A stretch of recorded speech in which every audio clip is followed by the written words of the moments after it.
التماس کی جا رہی ہے کہ آپ ایک مرتبہ سورہ فاتحہ اور 3 مرتبہ سورہ اخلاص پڑھ کر مرحومین زوار حیدر نقوی، مرحومہ مرضیہ خاتون، مرحومہ عابدہ بیگم، ڈاکٹر وزیر حسن رضوی، مرحوم وجاہت حسین رضوی، اعجاز فاطمہ، مرحومہ زہرا حسنین اور جملہ مومنین و مومنات کی ارواح کو وصال ثواب کریں۔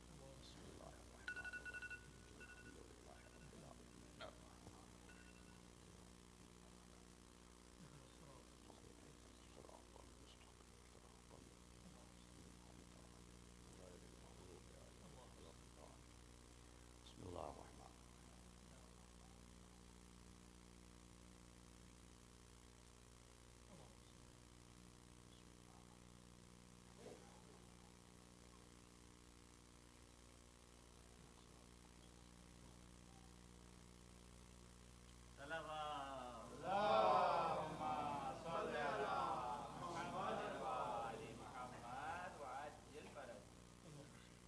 اعوذ باللہ السمیع العلیم من الشیطان اللعین الرجیم،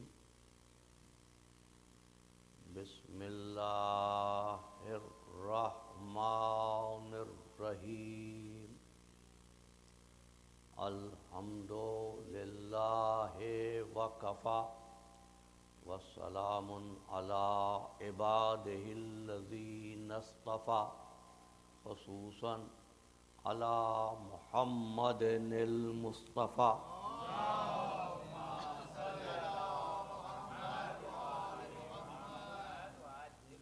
وأہل بیتہ الطیبین الطاہرین المعصومین الشرفاء، انہم سفینۃ النجاة ومصباح الہدی، اما بعد فقد قال اللہ تبارک وتعالی فی محکم کتابہ المبین وهو صدق الصادقین، بسم اللہ الرحمن الرحیم، انما یرید اللہ لیذہب عنکم الرجس اہل البیت ویطہرکم تطہیرا۔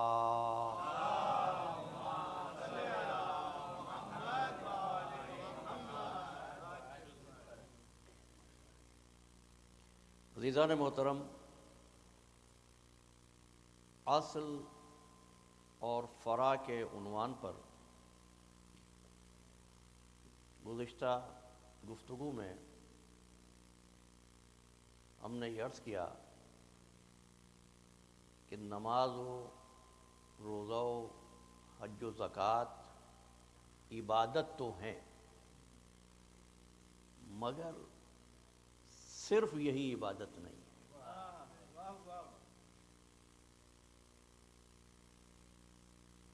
اس لیے کہ جو اصل ہوتا ہے نہ ساقط ہوتا ہے نہ قصر ہوتا ہے۔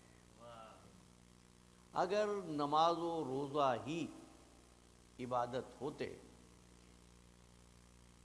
تو یہ اس بچے پر بھی واجب ہوتے، کیونکہ خلقت انسانی کی غرض بیان کرتے ہوئے عمر کی تخصیص نہیں ہے۔ وما خلقت الجن والانس، جو بھی انسان ہے، لیکن نماز کسی پر واجب ہوتی ہے، کسی پر واجب نہیں ہوتی، کسی وقت واجب ہوتی ہے، کسی وقت واجب نہیں ہوتی۔ اذان بھی آپ اسی وقت کہتے ہیں جب وقت صلاۃ ہوتا ہے، لیکن کبھی آپ نے غور کیا کہ ایک شیرخوار بچے کے کان میں پیدائش کے وقت اذان کیوں کہہ رہے ہیں؟ اذان کہہ کر نہ آپ نماز پڑھتے ہیں اور نہ بچہ نماز پڑھتا ہے۔ اصل میں یہ اصل اذان ہے جس کا اعلان ہو رہا ہے۔ یہ اصل اذان ہے، اور جب تک یہ اصل نہ ہو فروعات کی عمارت قائم نہیں ہوتی۔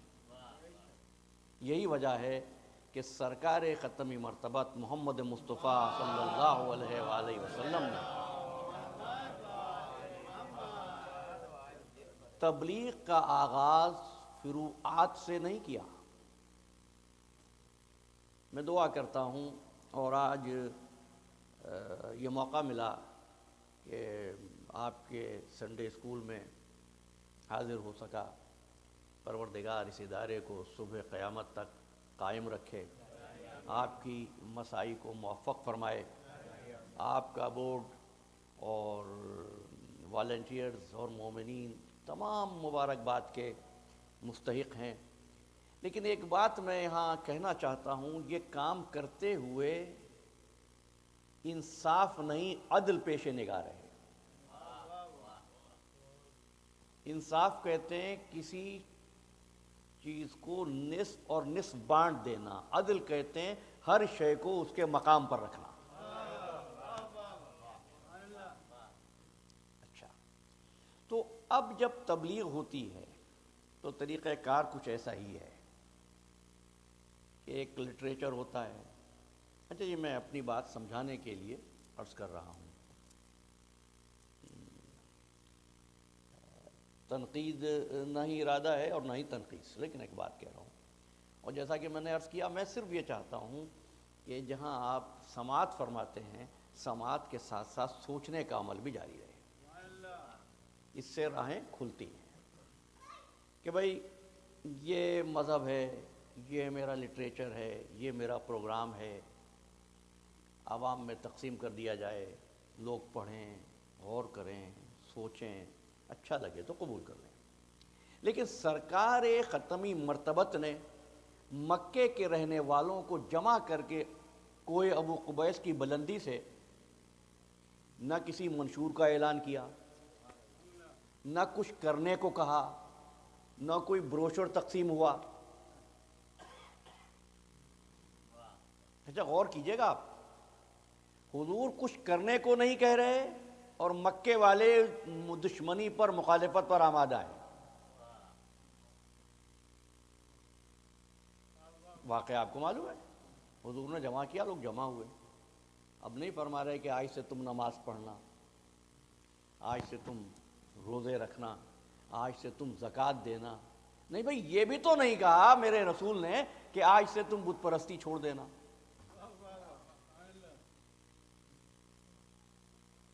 فرمانے لگے اگر میں یہ کہوں کہ پہاڑ کے پیچھے دشمن چھپا ہوا ہے تو کیا تم لوگ مان لو گے؟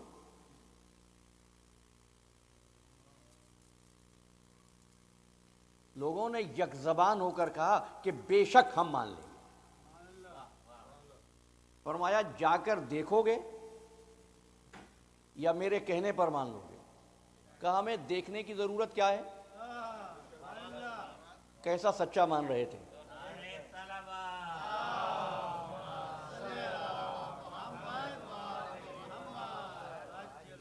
اب راہیں کھل جاتی ہیں، لیکن میں اپنے وقت کے اندر اپنی گفتگو کو تمام کرنا چاہتا ہوں، تفصیلات میں نہیں جاؤں گا۔ انہوں نے کہا دیکھنے کی ضرورت کیا ہے؟ عبداللہ کے بیٹے، ہم نے تیری زبان سے کبھی جھوٹ سنا ہی نہیں۔ اب یہاں کچھ لوگوں نے لکھا کہ حضور فرمانے لگے کہ اگر میں کہوں پہاڑ کے پیچھے دشمن ہے اور تم جا کر دیکھو دشمن نہ ہو، پھر بھی مجھے سچا مانو گے؟ کہنے لگے آمنہ کے لال، ہم پھر بھی تجھے سچا جانیں گے، ہم یہ سمجھیں گے ہم نابینا ہو گئے، تو جھوٹ نہیں بول سکتا۔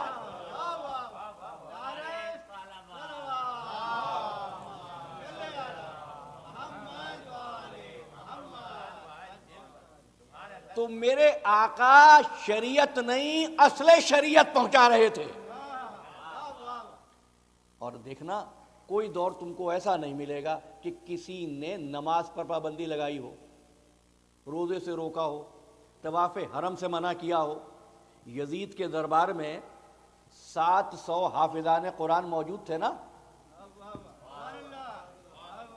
لیکن جس چیز کو محمد مصطفیٰ نے اصل دین بنایا تھا وہ کہہ رہا تھا نہ وحی آئی تھی نہ فرشتہ نازل ہوا تھا. یہ صداقت، یہ اصل ہے، اس کو قبول کرو.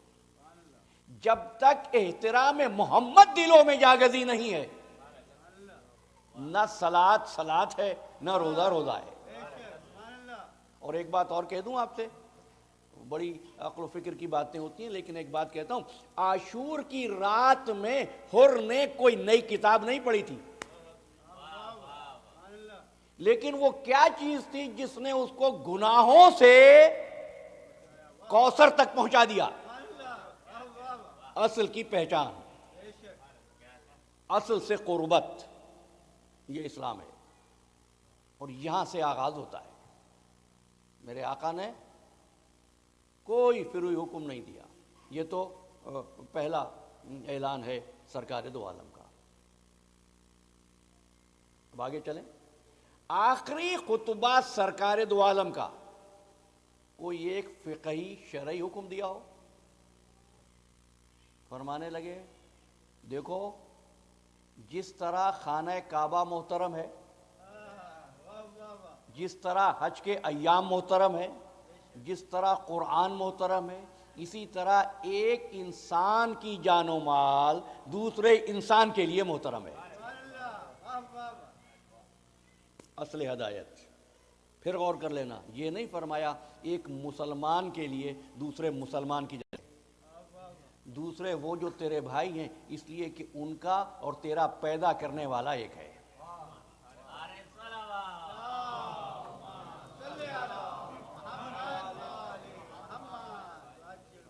تبلیغ دین انسان کو انسان سے دور کر کے نہیں ہوتی، انسان کو انسان سے قریب کر کے ہوتی ہے. جملہ یاد ہے میں نے کل کہا تھا، اسلام نام ہے انسان کے انسان سے رابطے کا، نفرتوں کے ذریعے نہیں، محبتوں کے ذریعے. انسانی صلاحیت کی پہچان کے ذریعے.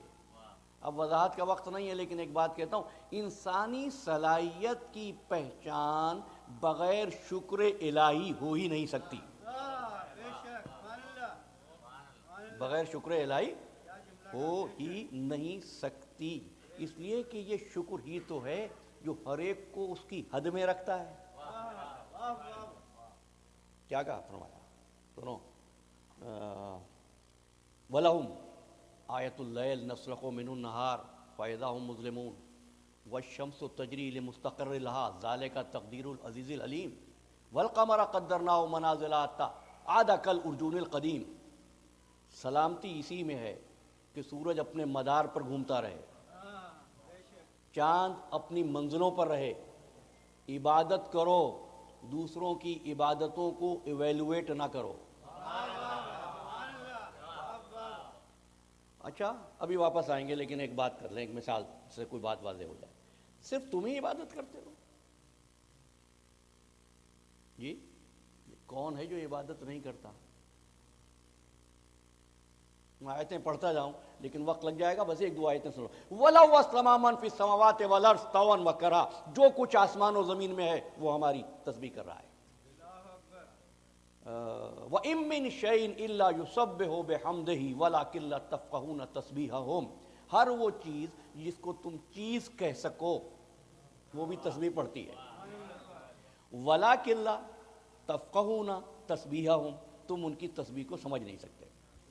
اور دیکھیے یہ آیت تمہیں اس لیے پڑھوں گا کہ وہ لفظ اس میں ہے جس پر مسلمان اپنی زندگی کی معراج سمجھتا. وَالطَّيْرُ صَافَّاتٍ، سورہ نور ہے. وَالطَّيْرُ صَافَّاتٍ کُلٌّ قَدْ عَلِمَ صَلَاتَهُ. یہ پرندے بھی اپنی صلاۃ سے واقف ہیں.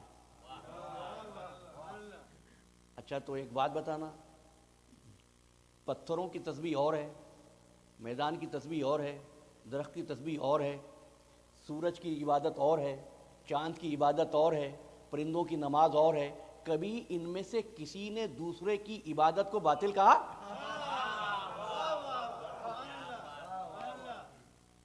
کیوں؟ سب اپنا اپنا کام کر کے اس کا شکر ادا کر رہے ہیں. وہ نہیں چاہتا تھا اپنی پیشانی پر مذہب کے تعارف کا لیبل لگاؤ، وہ تو چاہتا تھا بس ہم نے تمہیں آنکھیں دے دی، کان دے دیے،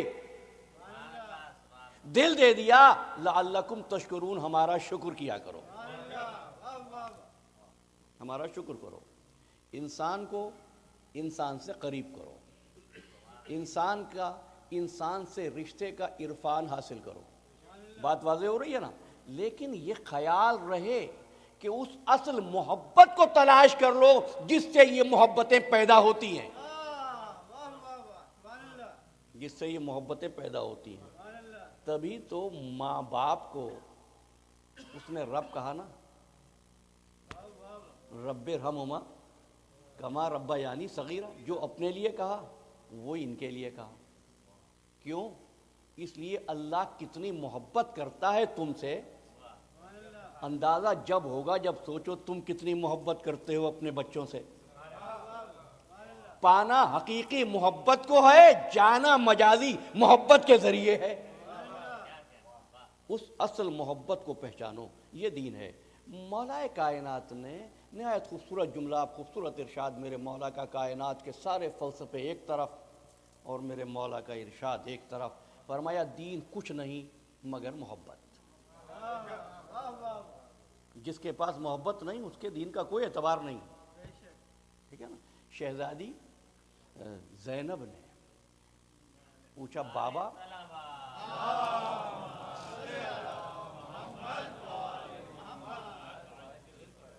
بی بی پوچھتی ہے بابا کہ آپ مجھ کو چاہتے ہیں؟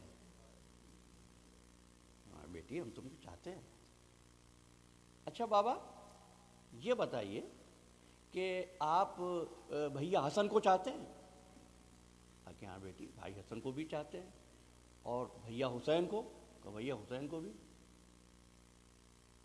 اب ایک مرتبہ سوچ کر بی بی کہتی ہے بابا ایک دل میں اتنی محبتیں کیسے سمائیں؟ پھر خود ہی تامل کے بعد ارشاد فرمایا بابا میں سمجھ گئی، اصل محبت اللہ کی طرف سے ہے، آپ کے دل میں ہماری محبت ہے۔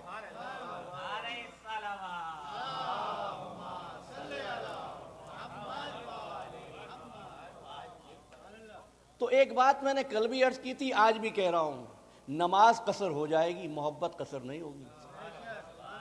روزہ قصر ہو جائے گا، سچائی قصر نہیں ہوگی۔ یہ نماز و روزہ تو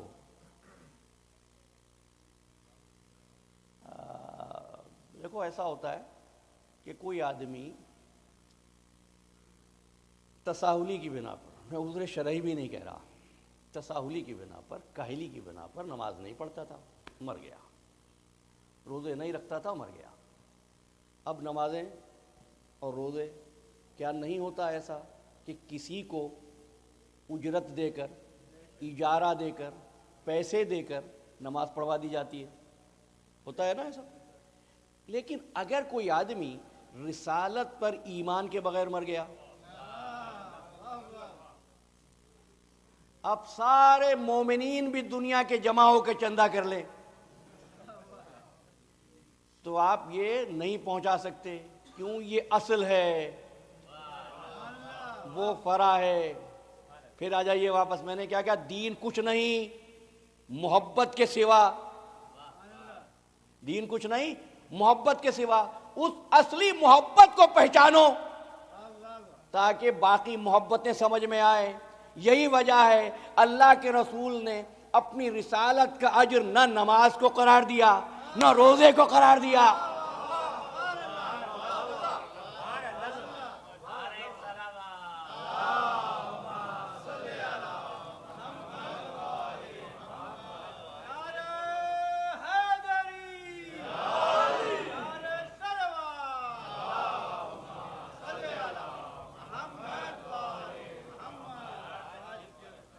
میں آپ کے حسن سماعت کا معترف ہوں، آپ پہنچ گئے، فرمایا قُلْ لَا أَسْأَلُكُمْ عَلَيْهِ أَجْرًا إِلَّا الْمَوَدَّةَ فِي الْقُرْبَى۔ بس غلطی ہم سے ایک ہو گئی، کہنے لگے اللہ کے رسول نے رسالت کا اجر مانگا تھا رشتہ داروں کی، اقربا کی محبت کے ذریعے، نہ تو آیت میں اقربا ہے نہ آیت میں محبت ہے۔ اچھا اگر آپ اجازت دیں تو بس بہت جلدی سے ایک دو باتیں اس آیت قُلْ لَا أَسْأَلُكُمْ عَلَيْهِ أَجْرًا، میں اس بحث میں نہیں جا رہا ہوں کس کے رشتہ دار، آیت میں ذکر ہے کس کے رشتہ دار، قربا سے مودت کرو. اب میں ترجمہ رشتہ دار نہیں کروں گا، قربا کروں گا، محبت نہیں کروں گا، مودت کروں گا. میں کچھ اور نہیں مانگتا تم سے اس کا اجر، لیکن قربا سے مودت کرو. کس کے قربا؟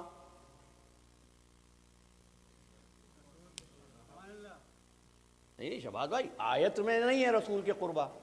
اور قرآن مجید کی بہت سی آیتیں ایسی ہیں جہاں پر ذکر ہے مگر کس کا، اس نسبت کا ذکر نہیں ہے. وَإِذْ قَالَ رَبُّكَ لِلْمَلَائِكَةِ إِنِّي جَاعِلٌ فِي الْأَرْضِ خَلِيفَةً.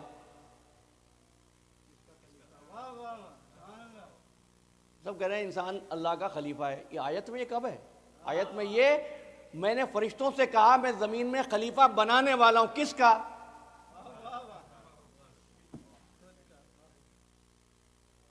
یہ مفسر کی تفسیر ہے. اللہ کا خلیفہ، اس نے کہا میں خلیفہ بنانے والا ہوں. اب سارے مفسرین زور لگائے ہوئے ہیں اللہ کا خلیفہ. تو ایک بات تو ان مفسرین نے مان لی ہے کہ جہاں نسبت نہ ہو وہاں نسبت اللہ کی طرف ہوتی ہے. اگر جاعل فی الارض خلیفہ سے آدم اللہ کے خلیفہ ہے تو اب میں ترجمہ کرتا ہوں رسالت کا کوئی اجر نہیں کہ اللہ کے قربا سے مودت کرو.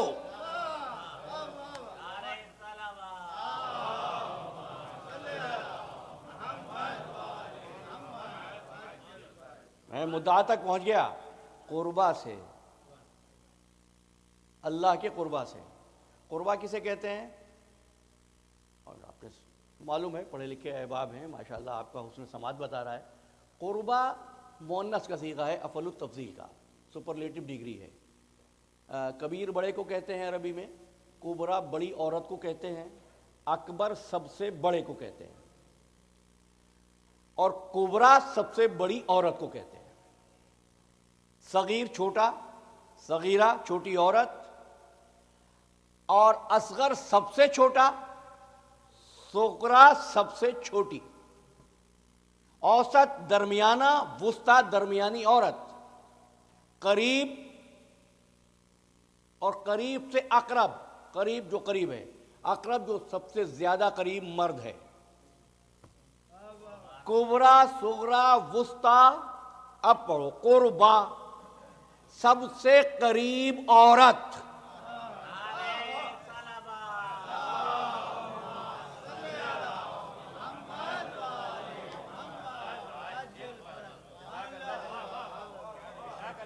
اب اصل اجر یہ ہے، کچھ اور اجر رسالت نہیں، اس عورت سے محبت کرو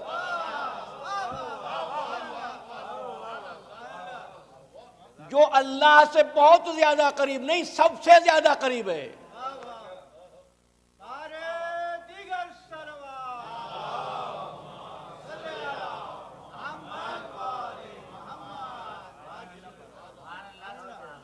پروردگار تیرے قریب کون سی عورت ہے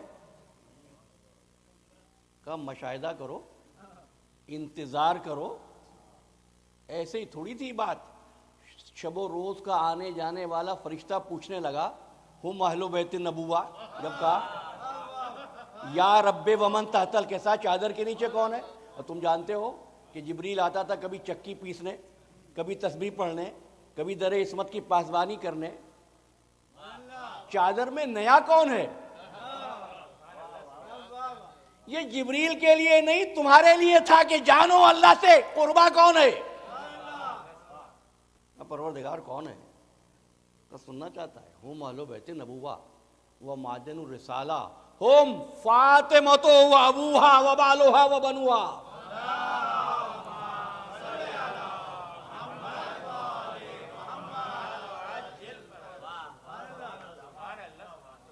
اچھا بات واضح ہوئی. یہ نہیں کہا رسول ہیں، بیٹی ہے، داماد ہیں، نواسے ہیں، علی ہیں، رسول ہیں، بیٹے ہیں، زوجہ ہیں.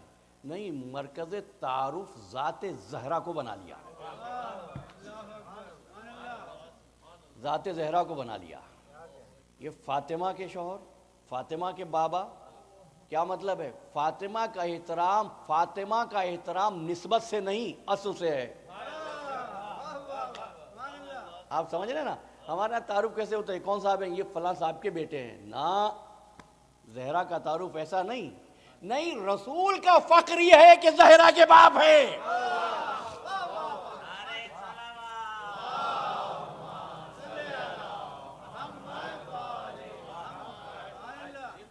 اقبال نے باتیں بہت اچھی کہی تھیں، لیکن مجھے اختلاف ہے ان سے اس بات پر جب کہنے لگے مریم از یک نسبت عیسیٰ عزیز از سے نسبت حضرت زہرا عزیز، کہ مریم کو ایک نسبت اور زہرا کو 3 نسبتیں. زہرا نسبتوں سے محترم نہیں ہوئی، نسبتیں زہرا سے محترم ہوئی ہیں.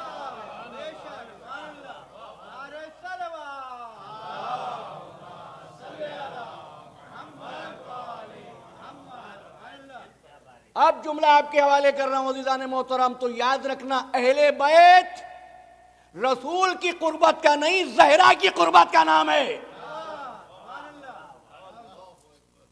فاطمہ زہرا کی قربت کا نام ہے.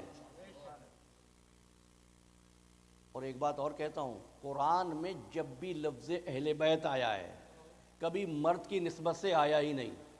چلیے، کبھی مرد کی نسبت سے نہیں آیا. اہل البیت کا تو لفظ 2 مرتبہ آیا. ایک مرتبہ زوجہ ابراہیم کے لیے آیا، سلام اللہ علیکم ورحمۃ اللہ وبرکاتکم اہل البیت، وہاں بھی عورت، انما یرید اللہ لیذھب عنکم الرجس اہل البیت، یہاں بھی ذات فاطمہ الزہرا سلام اللہ علیہ.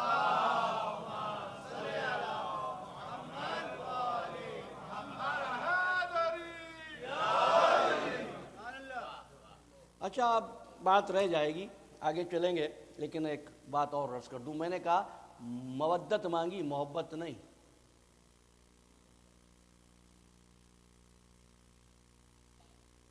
میں قربا کی مودت مانگ رہا ہوں. مودت اور محبت میں کیا فرق ہے آپ کو بتاؤں؟ ابھی ہم نے مثال دی تھی ماں باپ اور بچوں کے درمیان محبت. ہر ماں چاہتی ہے اس کا بچہ زندہ رہے، توانا رہے، تندرست رہے، پھلے پھولے، جوان ہو، ترقی کرے. یہی چاہتی ہے نا؟ کسی ماں نے کبھی اولاد کے لیے موت کی دعا نہیں مانگی. ماں کی مامتا بہترین محبت ہے. اس سے بڑی محبت کی مثال دنیا میں نہیں ہے. محبت یہ بیٹا رہے، زندہ رہے، تندرست رہے، توانا رہے، یہ محبت ہے. ماں ہر شے قربان کر دیتی ہے اپنی محبت پر. لیکن کبھی ایک ماں یہ بھی دعا مانگ سکتی ہے. آپ کی آنکھوں کو پرنم نہیں کرنا چاہتا اس منزل پر کہ جب مائیں یہ دعا کرتی ہیں پروردگار کل سب سے پہلے میرے بچے کی لاش آئے. تعریف آ گئی. محبت جہاں کائنات کی ہر شے قربان ہو جائے، مودت جہاں پر محبت قربان ہو جائے.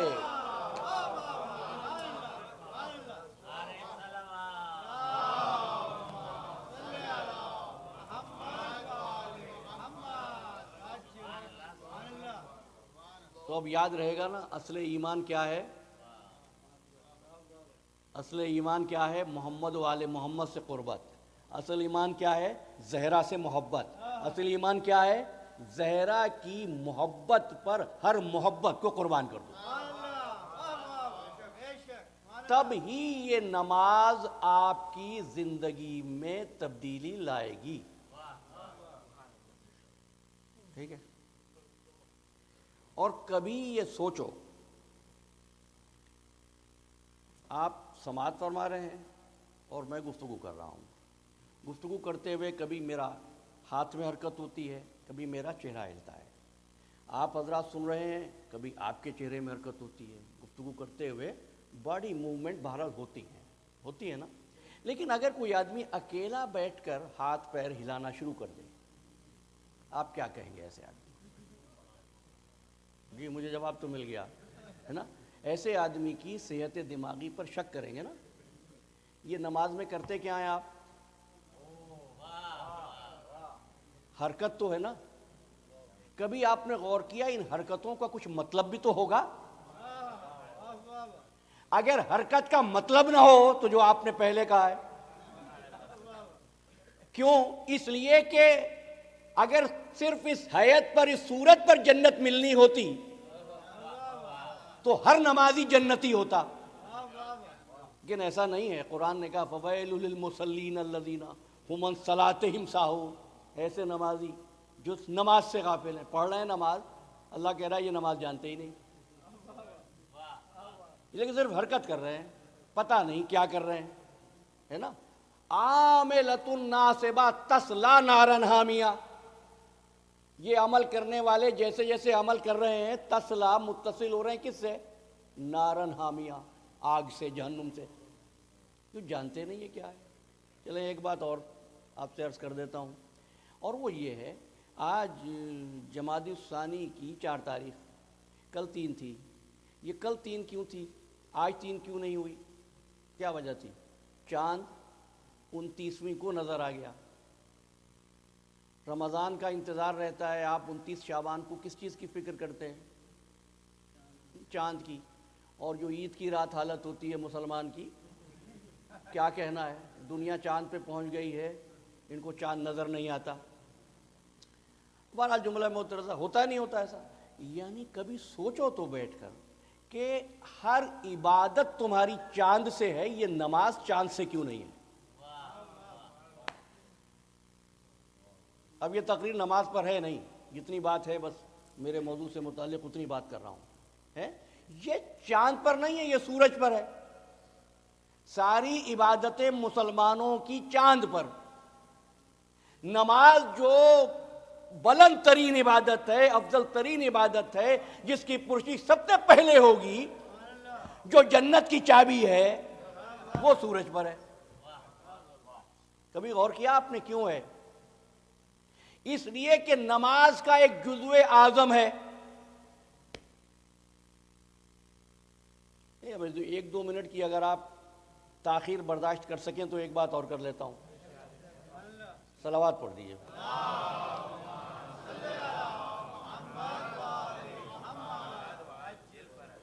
علل الشرائع، ایک آدمی امام جعفر صادق کے پاس آیا،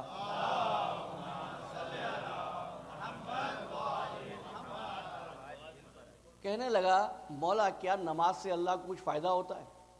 فرمایا نہیں، اللہ کو کوئی فائدہ نہیں ہوتا۔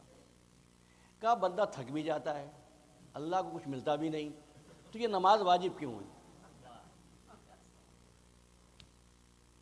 شیخ صدوق کی کتاب سے پڑھ رہا ہوں۔ امام نے فرمایا کہ انبیاء آتے تھے، تبلیغ کرتے تھے، پیغام پہنچاتے تھے، ان کے جانے کے بعد لوگ ان کی تعلیم کو تو یاد رکھتے تھے، ان کو، ان کی اولاد کو بھول جاتے تھے۔ اللہ نے نماز کو واجب کر دیا تاکہ قیامت تک کلمہ پڑھنے والا محمد اور محمد کی آل کو یاد رکھے۔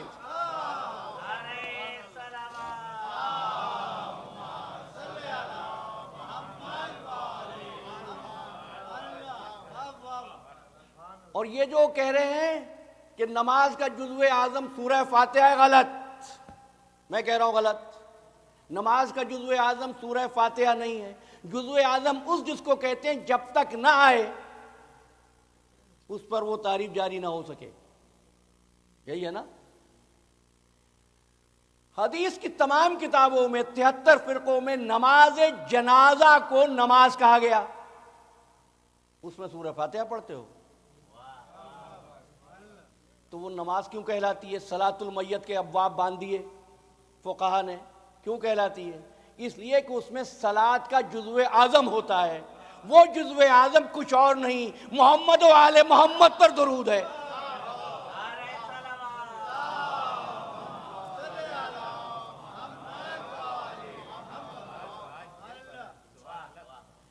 اچھا ایک بات اور کہہ رہا ہوں، جو آدمی کسی وقت فعل گناہ میں مرتکب ہو اس پر ہر وقت، اس وقت گناہ کے وقت سلام نہیں ہوتا۔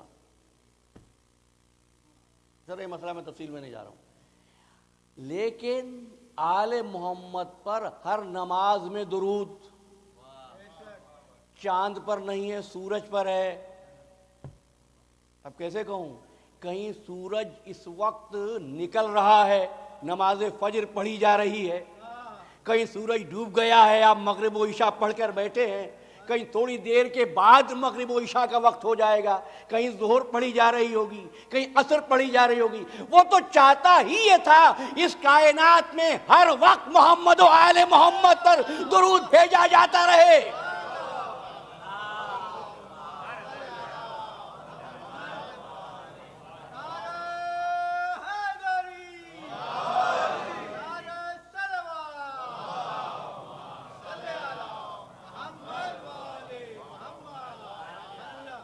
اور ہر وقت درود بھیجا جانا ہی عصمت آل محمد کی سب سے بڑی دلیل ہے۔ درود بھیجو۔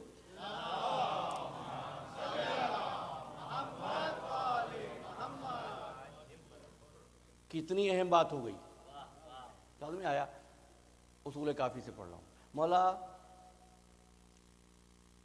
واجبات کیا ہیں اور ہمیں کیا کرنا چاہیے؟ آپ نے فرمایا نماز، روزہ، حج، زکوٰۃ اور ہماری محبت۔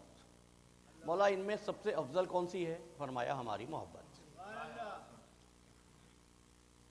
مولا نماز اللہ کی، روزہ اللہ کا، حج اللہ کا، زکوٰۃ اللہ کی۔ آپ بلند ہیں مگر ہیں تو بشر، ہیں تو انسان۔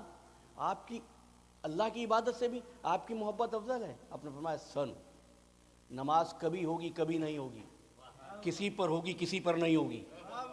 حج کا ہر آدمی یہ جو ہے اس پر واجب مکلف نہیں ہوگا، زکوٰۃ غریب پر نہیں ہوگی، لیکن ہماری محبت جوان پر بھی ہوگی، بوڑھے پر بھی ہوگی، بچے پر بھی ہوگی، مرد پر بھی ہوگی، عورت پر بھی ہوگی، سفر میں بھی ہوگی، حضر میں بھی ہوگی۔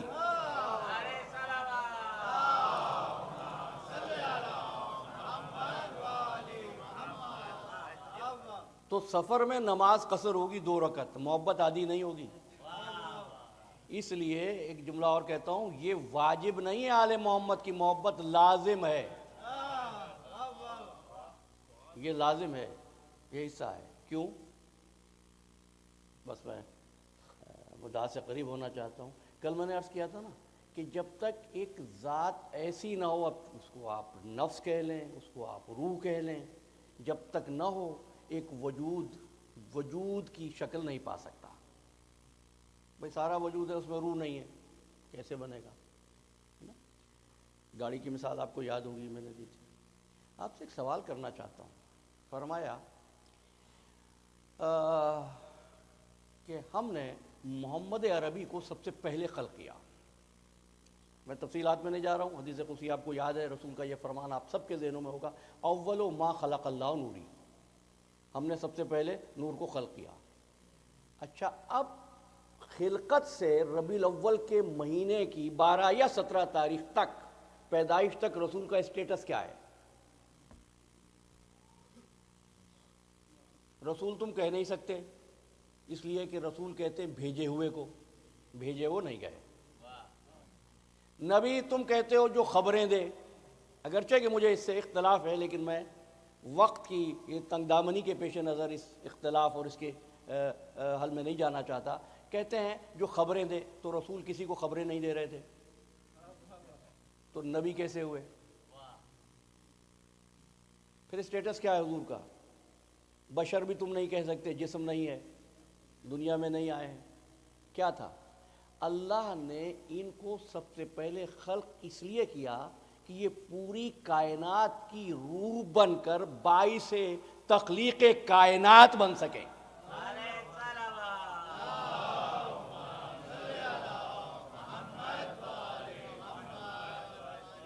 اچھا اور وضاحت کر دوں، یہ حدیث سنیے نا، اگر تجھ کو پیدا نہ کرنا ہوتا تو خلقت الافلاق، افلاق کو بھی پیدا نہ کرتا، اور جس وقت ان کو پیدا کیا اسی وقت یہ کہہ کر اصل اسلام کا تعارف کرا دیا۔ اب آیت پڑھ رہا ہوں، انما یرید اللہ لیذھب عنکم الرجس اہل البیت ویطہرکم تطہیرا۔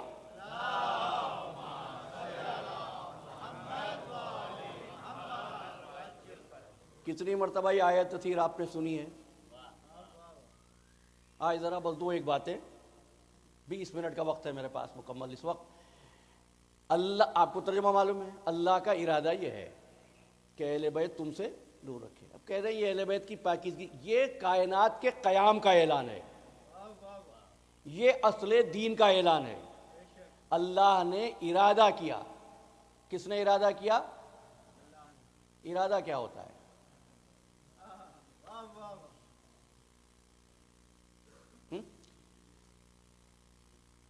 آپ کتنے سکون سے بیٹھے ہیں، مجلس سن رہے ہیں، جب مجلس ختم ہو جائے گی ارادہ کیا ہوگا؟ جانے کا۔ اس وقت آپ کی کیفیت دوسری ہوگی، آپ کا پوز، آپ کا پوسچر مختلف ہو جائے گا۔ ارادہ ہمیشہ حالت میں تبدیلی لاتا ہے۔ اللہ کا ارادہ یہ ہے، ابھی ترجمہ چھوڑ دیتے ہیں، اللہ کا ارادہ یہ ہے، تو کیا اللہ نے یہ ارادہ کسی وقت کیا؟ اگر اللہ کا ارادہ کسی وقت ہو تو اس میں تغیر ہو جائے گا۔ اس لیے اللہ کا ارادہ کوئی بعد میں نہیں ہوتا، اس کا جو کچھ ہے اس کی ذات کے ساتھ ہے، زائد بر ذات نہیں ہے۔ اب سوچا تو میں نے تھا کہ میں یہاں خطبہ امیر المومنین سے بھی کچھ گفتگو کروں گا، لیکن وقت نہیں ہے۔ اس کی صفات زائد بر ذات نہیں ہے، عین ذات ہے۔ وہ عالم ہے، بھائی آپ بھی پڑھے لکھے عالم ہیں، لیکن آپ کے عالم ہونے میں، اللہ کے عالم ہونے میں فرق یہ، آپ پڑھ کے اب عالم ہوئے ہیں، وہ جب سے ہے، تو اس کی ہر شے جب سے ہے، جب سے وہ ہے، جب سے اللہ ہے، اس کا ارادہ یہ ہے۔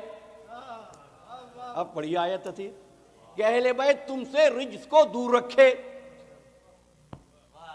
کب سے ہے؟ جب سے اللہ ہے۔ کب سے اللہ ہے کا پتہ نہیں، جب سے اللہ ہے اس وقت سے اس کا ارادہ ہے۔ کیا ارادہ ہے؟ اہل بیت سے رجس کو دور رکھے۔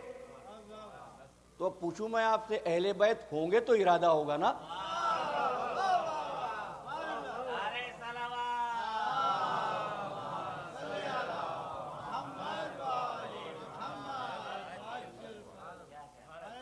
اب دوسرا سوال، اہل بیت کب سے ہے؟ ایک بات یاد رکھیے گا، ایک لفظ ہے کنتو، یہ جہاں بھی آ جائے وہاں وقت کا تعین نہیں ہوتا۔ میں صرف ایک مثال سے گزر جاؤں گا۔ کنتو کنزم مخفیہ، یہ کون ہے؟ اللہ۔ کنتو کنزم مخفیہ، میں چھپا ہوا خزانہ تھا، کب سے نہیں معلوم، طے ہو گئی نا بات۔ کنتو نبیہ وآدم بین الماء والطین،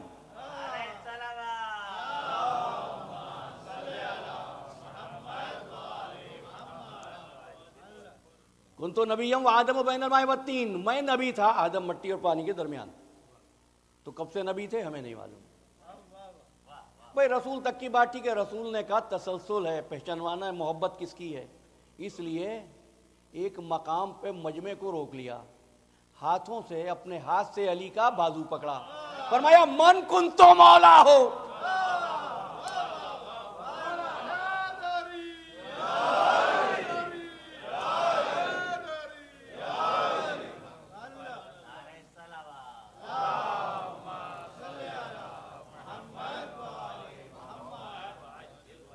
اچھا بس اب اس کو چھوڑ دیتے ہیں۔ تو اللہ کا ارادہ اس وقت سے ہے۔ کیا ارادہ ہے؟ دو باتیں کہی ہیں، لیذھب عنکم الرجس، رجس دور رہے۔ کب سے ہے؟ جب سے اللہ ہے۔ یہاں تک تو آپ میرے ساتھ ہیں نا؟ ایک بات تو بتانا، رجس تھا اس وقت؟ جب تھا ہی نہیں تو یہ دوری، اس اعلان کی ضرورت ہی کیا تھی؟ یا تو رجس ہوتا، یا اللہ تھا یا محمد والے محمد تھے۔ رجس سے دور رکھنے کی بات کی کیوں قدرت نے؟ پہلے تو یہ بات بھی سوچنے کی ہے رجس کیا ہوتا ہے۔ یہ کہتے ہیں کفر رجس ہوتا ہے، آپ سب سے رجس دور ہو گیا۔ میں آؤں گا، میں پڑھی تو میں نے آیت تطہیری تھی، ارادہ تو یہی تھا، لیکن بات سے بات نکلتی ہے اور میری کوئی تقریر بہرحال تیار نہیں ہوتی ہے، آپ حضرات کی توجہات سے چلتی ہے، اور الحمدللہ آپ کی جو حسن سماعت ہے میرے لیے سرمایہ حیات ہے۔ تو اس کی ضرورت کیا تھی؟ اچھا اس بات کو آپ ایسے بھی سمجھ لیجئے، کچھ چیزیں، ایک نظریہ یہ ہے کہ اللہ نے خیر کو بھی پیدا کیا ہے، شر کو بھی پیدا کیا ہے۔ ماشاءاللہ اللہ شر پیدا نہیں کرتا۔ کیوں پیدا نہیں کرتا شر؟ اس لیے کہ وہ خیر ہے۔ ایک پڑھے لکھے آدمی سے آپ پڑھی لکھی بات کی توقع کریں گے، جہالت کی نہیں۔ جو خود خیر ہے اس سے شر کیوں بنے گا؟ تو پھر شر کس نے بنایا؟ شر بنایا کس نے؟ تو یاد رکھنا، خیر امر وجودی ہے، شر امر عدمی ہے۔ یہ دو لفظ بڑے گراں قدر جملہ آپ کے حوالے کیا ہے۔ خیر امر وجودی ہے، شر امر عدمی ہے۔ کیوں؟ بچہ ہے، کچھ بھی نہیں آتا، آپ تعلیم دیتے ہیں تو وہ سیکھنے لگتا ہے، یہ امر وجودی ہے۔ اچھا، بچے کو جاہل رکھنا ہے، کچھ کرنے کی ضرورت ہے؟ کچھ نہ کرو وہ جاہل رہ جائے گا۔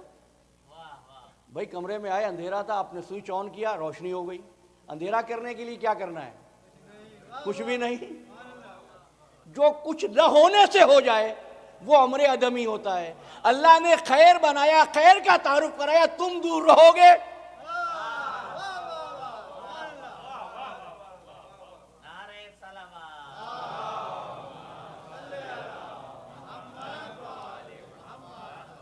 بات واضح ہوئی نا؟ ورنہ آپ نے کبھی کسی کی تعریف اس طرح کی نہیں سنی ہوگی کہ یہ صاحب شہباز بھائی بڑے مومن ہیں، ڈیڈیکیٹڈ ہیں، بہت اچھے سوز خوان ہیں، اور ایک اور بات بھی ہے کہ یہ خائن نہیں ہے۔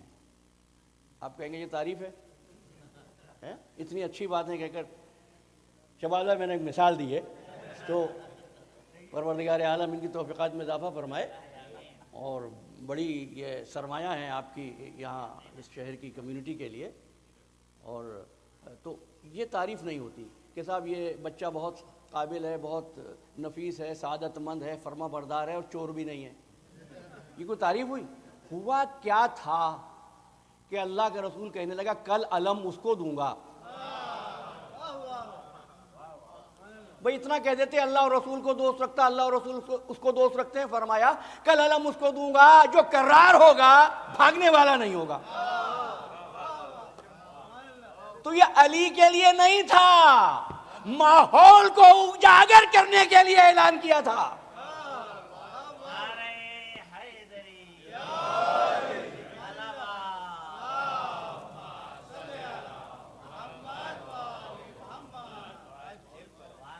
بس اور زیادہ وضاحت کی ضرورت مجھے نہیں ہے۔ واپس آ جائیں سوال پر، جب رجس تھا نہیں تو رجس سے دور کیوں رکھا؟ کب بتا رہا یہ چاہ رہے تھے رجس ہوتا کیا ہے۔ انما یرید اللہ لیذھب عنکم الرجس، تم سے رجس کو دور رکھیں گے تاکہ دنیا پہچانے اہل بیت تو یہ ہے۔ رجس کیا ہے؟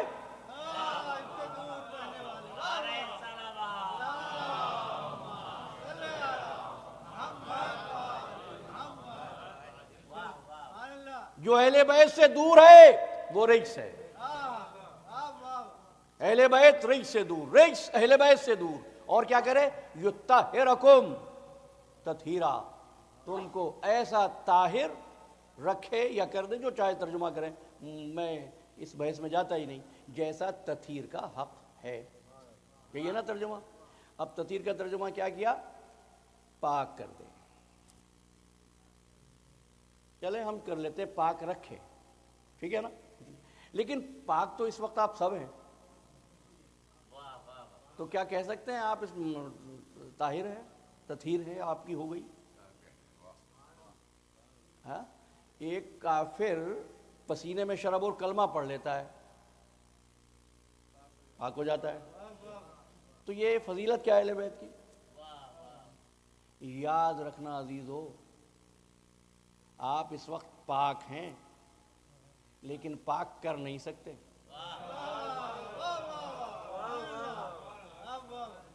مطہر اس کو کہتے ہیں جو پاک بھی ہو اور پاک بھی کر دے۔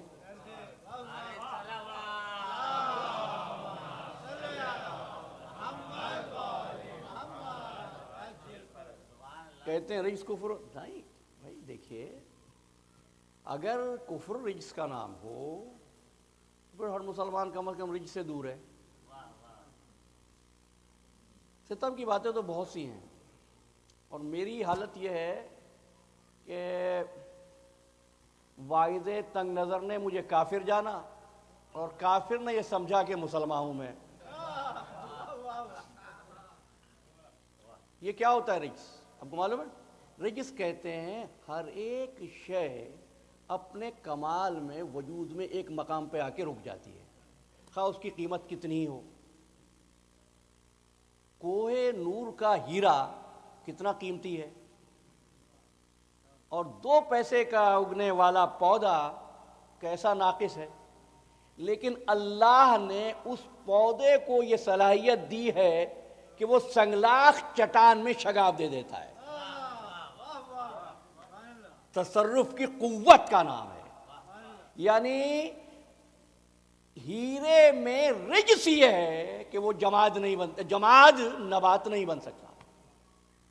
نبات بہت بلند ہے، بھاری بھرکم دیو ہیکل درخت، اس پہ ایک پھل لگ گیا، معمولی سا پرندہ ہے جا کر چونچ مار کر اس پھل کو برباد کر دیتا ہے۔ کیا مطلب ہے؟ اس حیوان کو تصرف ہے اس پر، یہ کتنا ہی بڑا ہو جائے قد میں، لیکن تصرف کی طاقت اس میں نہیں ہے۔ یاد رکھنا، وجود میں کمی کو رجس کہتے ہیں، اور وجود کے کھوٹ کے دور کرنے کے عمل کو تطہیر کہتے ہیں۔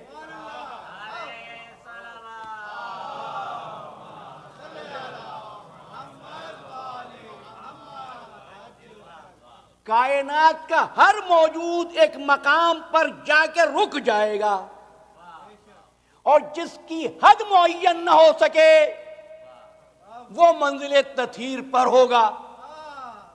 کیوں ہوگا؟ کیوں ہوگا؟ من کان عبدن سارا ربن، جو عبد ہوتا ہے وہ رب ہو جاتا ہے۔ جب رب ہو جاتا ہے تو منزل اس کی کیا ہوتی ہے؟ وما تشاؤون الا ان یشاء اللہ، تم تو کچھ چاہتے ہی نہیں ہو مگر وہ جسے اللہ چاہتا ہے۔ یعنی اس کی رضا،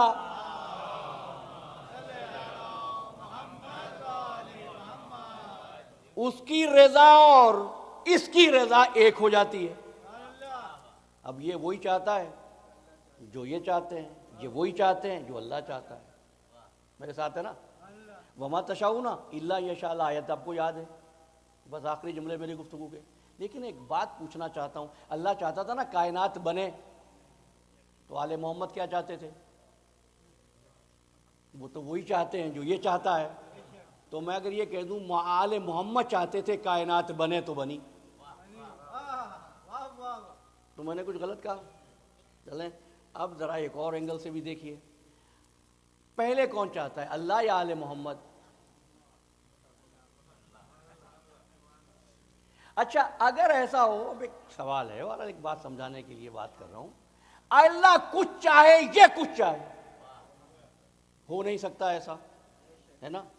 لیکن اگر ہو جائے، مان لیجئے میری بات ایک لمحے کے لیے مان لیجئے، تو کیا ہوگا؟ کس کی رضا غالب آئے گی؟ میں نے سنا کسی بھائی نے کہا اللہ کی، چلو ہم قبول کرتے ہیں۔ اب ہم آپ سے پوچھ رہے ہیں، ایک فرشتہ تھا اللہ نے بالوں پر سے محروم کیا تھا، کتنی مثالیں دوں میں؟ اللہ تو یہی چاہتا تھا عذاب میں رہے، پھر ہوا کیا؟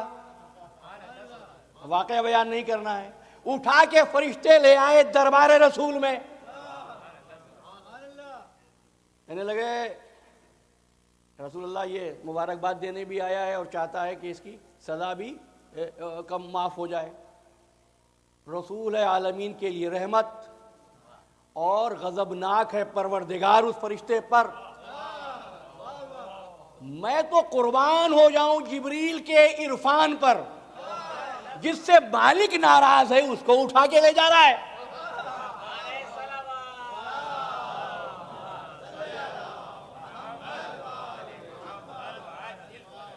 کہ میں جانتا ہوں اللہ کا ان کا تعلق کیا ہے۔ اب اگر رسول چاہے تو ہاتھ پھیر دینا، فرمایا نہیں، لے جاؤ اس کو حسین سے نہیں، حسین کے گہوارے سے مس کر دو۔ اگر حسین سے مس کر کے صحت ملتی فرشتے کو تو لوگ کہتے آج تو حسین نہیں ہے، کہ حسین کے گہوارے سے جن کی نسبتیں نظام مشیت کے فیصلے کرتی ہیں اس کو زہرا کا گھرانہ کہتے ہیں.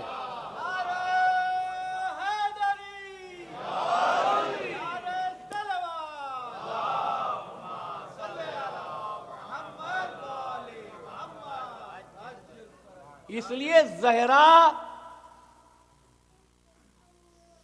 میں صدق کا نہیں، حق اور صدق کا نام ہے. سمجھتے ہو صدق اور حق میں کیا فرق ہے؟ صدق یہ ہے جو ہو وہ کہا جائے، حق یہ ہے جو کہہ دے وہ ہو جائے. بھائی بچوں نے یہی تو کہا ماں مدینے کے بچے نئے نئے کپڑے پہن کر جائیں گے، ہمارے لباس کہاں ہیں؟ تو کپڑے سلنے نہیں گئے درزی کے ہاں. فرمانے لگی بیٹا اطمینان سے سو جاؤ، تمہارے کپڑے درزی لے کر آئے گا. کیونکہ زبان سیدہ سے نکلا تھا.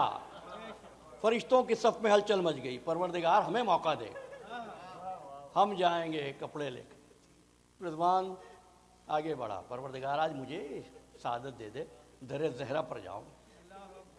کہا جاؤ، لیکن ایک بات کا خیال رکھنا، دروازے پر جا کر خود کو رضوان نہ کہنا. سیدہ نے درزی کہا ہے. تو فرشتے کرتے کیا ہیں بھائیو؟ یا تسبیح یا عبادت یا قعود یا سجدے. جتنی دیر یہ آیا ہے تسبیح چھوڑ کر آیا ہے نا، یہی اصل ہے. اگر زہرا سے مودت و محبت و خدمت مفضول ہوتی تو رضوان تسبیح چھوڑ کر نہ آتا. آ گیا کون ہے دروازے پر؟ انا خیاط الحسنین، میں حسنین کا درزی ہوں. کپڑے آ گئے، دنیا حیران ہوتی ہے، کپڑے آ گئے جنت سے. بھائی یہ جنت کے مالک ہیں، تم عبادت کر رہے ہو جنت کی لالچ میں. یہ اس وقت عبادت کرتے تھے جب جنت نہیں تھی. ان کی عبادت عبادت کا معیار ہے، شریعت ان کی حرکات کا نام ہے. یہ جہاں فاقہ کر لیں فاقہ کرنا عبادت ہے، جب سو جائیں سونا عبادت ہے، اٹھیں تو جاگنا عبادت ہے.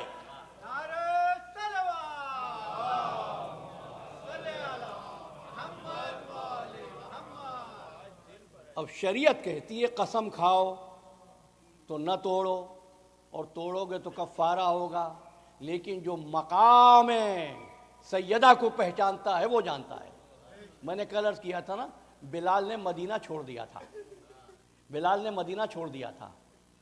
مدینے کی جو حالت تھی، بلال مدینے میں نہیں رہے، شام جا کر رہے، دمشق میں رہا کرتے تھے.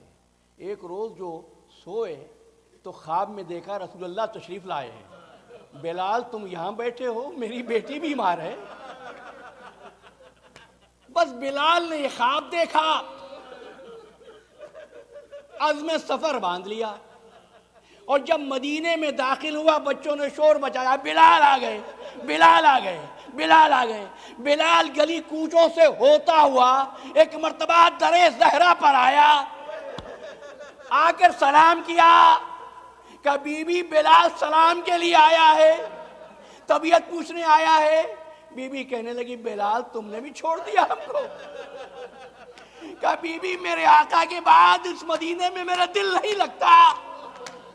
بی بی یہی تو دروازہ تھا جہاں میرا آقا آ کے سلام کرتا تھا.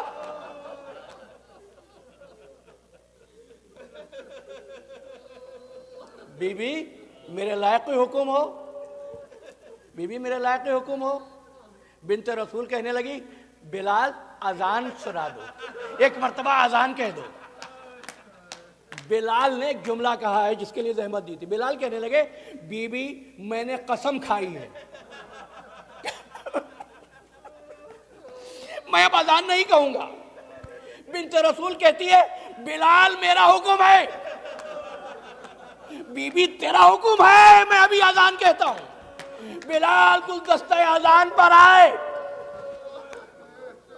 اللہ اکبر کہا. زہرا نے رونا شروع کیا. جب بلال نے اشہد ان لا الہ الا اللہ کہا، فاطمہ زہرا نے چیخیں مارنا شروع کی. اور جب بلال نے کہا نا اشہد ان محمد رسول اللہ، سیدہ غش کر گئی. فضا نے آ کر کہا بلال اذان کو ترک کر دو، اگر ایک مرتبہ اور کہا تو ڈر ہے بی بی کی روح قصد انصری سے پرواز نہ کر جائے. سیدہ کیوں روتی تھی؟ میں مصائب طولانی نہیں پڑھتا ہوں لیکن حکم کی تعمیل کرتا ہوں، اس لیے کل میں نے ایک جملہ کہا تھا جب بی بی دربار میں گئی تھی تو ایک بڑی شان سے گئی تھی میری شہزادی، بنو ہاشم کی عورتوں کا حلقہ تھا، مسجد میں پہنچی شہزادی، مسجد کے ستون کی آڑ میں کھڑی ہو گئی اور دیر تک بنت رسول روتی رہی. ساتھ جانے والی عورتوں نے کہا بی بی اپنے مقدمہ پیش کرو. کہتی ہے دیکھ رہی تھی آج میرے احترام میں کوئی کھڑا ہوتا ہے. مقدمہ پیش کیا، تم جانتے ہو. بی بی واپس ہوئی پرنم آنکھوں سے. جب گھر میں داخل ہوئی تو ایک مرتبہ بیٹی نے کہا اماں حق مل گیا؟ کہا بی بی حق نہیں ملا بیٹی، حق نہیں ملا، لیکن آج جو منظر دیکھ کر آ رہی ہوں نا زینب، یقین ہو گیا ہے تیری چادر نہیں بچے گی. بس جب مدینے سے حسین اور زینب چلے، زہرا بھی ساتھ ساتھ چلی. راستے میں جب پڑاؤ ڈال دیا جاتا، خیمے قائم ہو جاتے، رات کے پچھلے پہر میں کسی بیوی کے رونے کی آوازیں آتی. ایک روز ثانیہ زہرا نے کہا بھیا یہ کون بیوی ہے جو رات کو آ کے روتی ہے؟ حسین کہنے لگے زینب میری طرف سے اجازت ہے، اب جب بیوی آئے نا تو تم جا کر دیکھ لینا. رات گزرنے لگی، ایک مرتبہ کسی کے بین کی آواز آئی. زینب نے کہا بھیا یہی آواز ہے. کہ زینب جاؤ. زینب گئی، بی بی کو دیکھا کالی چادر اوڑھ کر ایک بی بی بیٹھ کر رہی تھی. کہتی ہے بی بی گھر تو میرا لٹ رہا ہے، تو کیوں رو رہی ہے؟ ایک مرتبہ کہتی ہے زینب کیا اتنی اجڑ گئی ہو کہ تو نے بھی نہیں پہچانا؟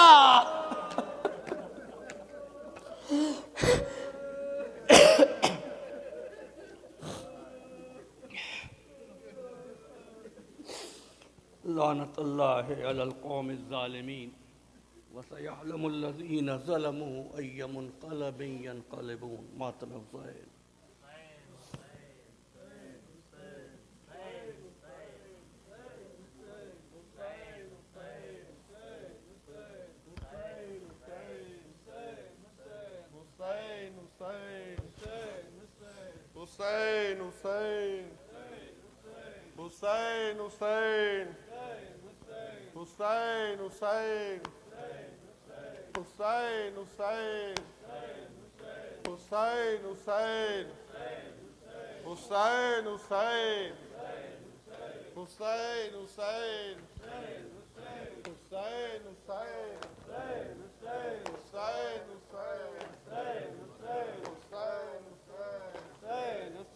ہائے مظلومہ فاطمہ زہرا، ہائے مظلومہ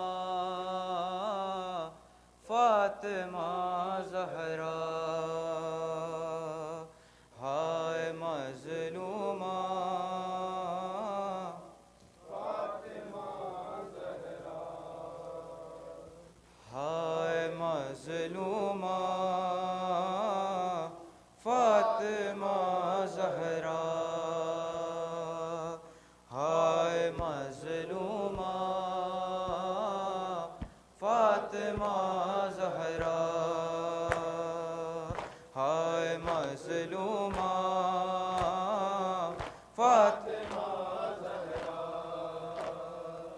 کیسے صدمے تو نے بی بی ہے اٹھائے رات دن، گریے پر جاتے دنوں پہ مثل شب ہو جاتے دن. ہائے معصومہ فاطمہ زہرا، ہائے مظلومہ فاطمہ زہرا،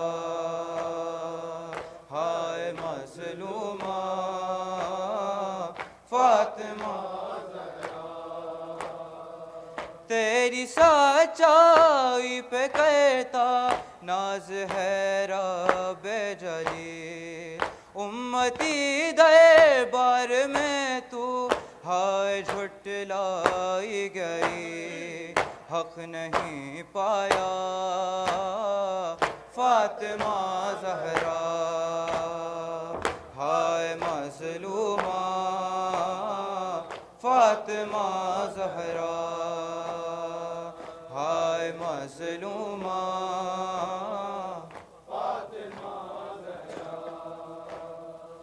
تیرے در پر خود رسالت جھک کے کرتی تھی سلام، پر نہیں امت نے سمجھا تیرے اس در کا مقام، گھر جلا ڈالا فاطمہ زہرا، ہائے مظلومہ فاطمہ زہرا، ہائے مظلومہ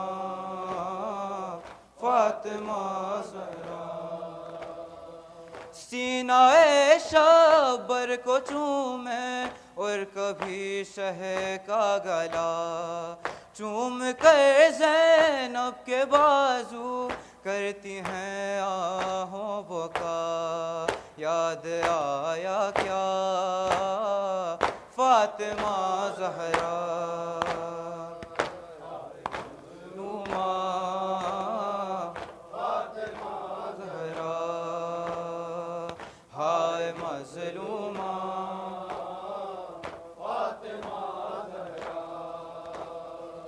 زخمی پہلو کو سنبھالے روتی ہیں دلگیر کو، جان کیوں حسرت سے تکتی رہتی ہیں شبیر کو، سوچتی ہیں کیا فاطمہ زہرا، ہائے مظلومہ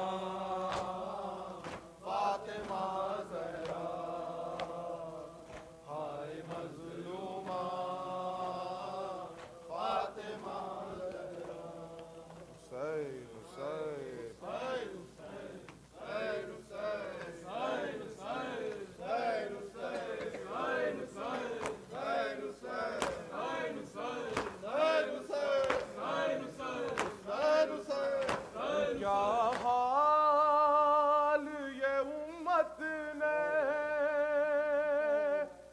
زہرا کا بنایا ہے، پہلو بھی شکستہ ہے، تربت بھی شکستہ ہے، پہلو بھی شکستہ ہے، تربت بھی شکستہ ہے، پہلو شکستہ ہے، تربت بھی شکستہ ہے، اور کیا حال یہ امت نے زہرا کا بنایا ہے، پہلو بھی شکستہ ہے، تربت بھی شکستہ ہے، پہلو بھی شکستہ ہے، تربت بھی شکستہ ہے، پہلو بھی شکستہ ہے، تربت بھی شکستہ ہے، کیا حال یہ امت نے زہرا کا بنایا ہے، پہلو بھی شکستہ ہے، تربت بھی شکستہ ہے، پہلو بھی شکستہ ہے، تربت بھی شکستہ ہے، خاتون کوئی غم سے یوں دور نہیں دیکھی، ایسی کوئی دنیا میں مسرور نہیں دیکھی، 18 برس میں ہی لگتی جو ضعیفہ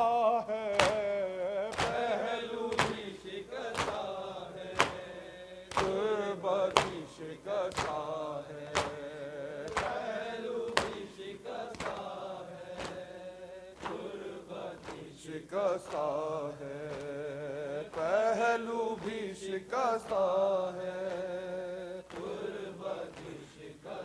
اور دربار میں ظالم نے کی ایسی پذیرائی، کس طرح سے تو بی پھر لوٹ کے گھر آئی، بالوں کی سفیدی نے سب حال سنایا ہے، پہلو بھی شکستہ ہے،